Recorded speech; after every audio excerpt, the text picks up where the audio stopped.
Perkenalkan, nama saya Gregorian Sinaga dari kelas 12 MIPA 1. Saya di sini akan menjelaskan tentang bioteknologi konvensional. Pengertian dari bioteknologi konvensional.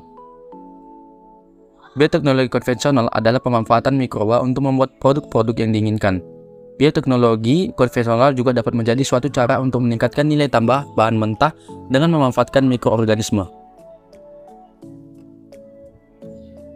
Ciri-ciri bioteknologi konvensional. 1. Dilakukan secara sederhana. 2. Tidak memerlukan keahlian khusus. 3. Belum mengenal pemanfaatan enzim. 4. Tidak diproduksi secara besar-besaran. Sejarah bioteknologi konvensional. Sejarah dilansir dari Encyclopedia Britannica pada tahun 2015. Penggunaan biologi untuk memecahkan permasalahan dan membuat produk yang bermanfaat bagi manusia. Orang-orang zaman dulu telah memanfaatkan proses biologis tersebut untuk meningkatkan kualitas hidup.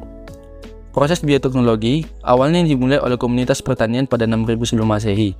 Pada waktu itu, mereka memanfaatkan proses biologis mikroorganisme untuk membuat roti, minuman beralkohol, membuat tempe, keju, dan mengawetkan susu. Namun, proses seperti itu bukanlah yang dimaksud dalam sistem bioteknologi.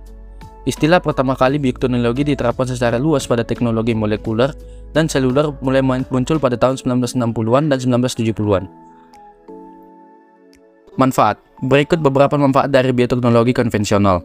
1. Meningkatkan nilai gizi dari produk-produk makanan dan minuman.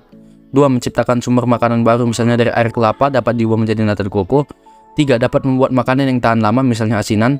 4. Secara tidak langsung dapat meningkatkan perekonomian rakyat karena bioteknologi konvensional tidak banyak membutuhkan biaya. 5. Tidak menyebabkan alergi untuk dikonsumsi. 6. Menjadi teknologi yang sederhana. 7. Menambah jumlah lapangan pekerjaan dan meningkatkan pendapatan masyarakat. 8. Mempromosikan produksi industri dalam negeri. Perbedaan bioteknologi konvensional dan modern. 1. Perbedaan teknik. Bioteknologi konvensional terbatas pada fungsi mikroorganisme utuh dan tanpa proses rekayasa, sedangkan bioteknologi modern dengan cara yang lebih baru, misalnya rekayasa genetik. Ciri utamanya adalah menggunakan teknik dan alat modern serta hanya menggunakan bagian atau enzim ataupun DNA dari mikroorganisme. 2. Perbedaan hasil.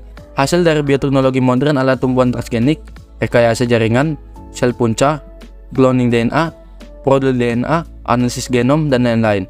Sedangkan hasil dari bioteknologi konvensional adalah roti, tape, soju, alkohol, kecap, yogurt, dan lain-lain. 3. Perbedaan dari segi alat, biaya, dan waktu pengerjaan. Bioteknologi modern menggunakan alat teknologi rekayasa genetik yang canggih, membutuhkan biaya yang tidak murah tetapi dengan waktu pengerjaan yang relatif singkat. Sedangkan bioteknologi konvensional menggunakan alat teknologi yang sederhana dengan biaya yang murah tetapi membutuhkan banyak waktu. 4. Perbedaan dari segi keahlian. Bioteknologi modern membutuhkan seseorang yang memang kompeten di bidang bioteknologi modern. Sedangkan untuk bioteknologi konvensional membutuhkan keahlian khusus tetapi levelnya ringan dan masih bisa dipelajari otodidak. 5. Perbedaan skala produksi. Bioteknologi modern biasanya diproduksi dalam jumlah banyak, sedangkan bioteknologi konvensional skala produksi relatif sedikit. Sekian dari penjelasan saya tentang bioteknologi konvensional. Terima kasih.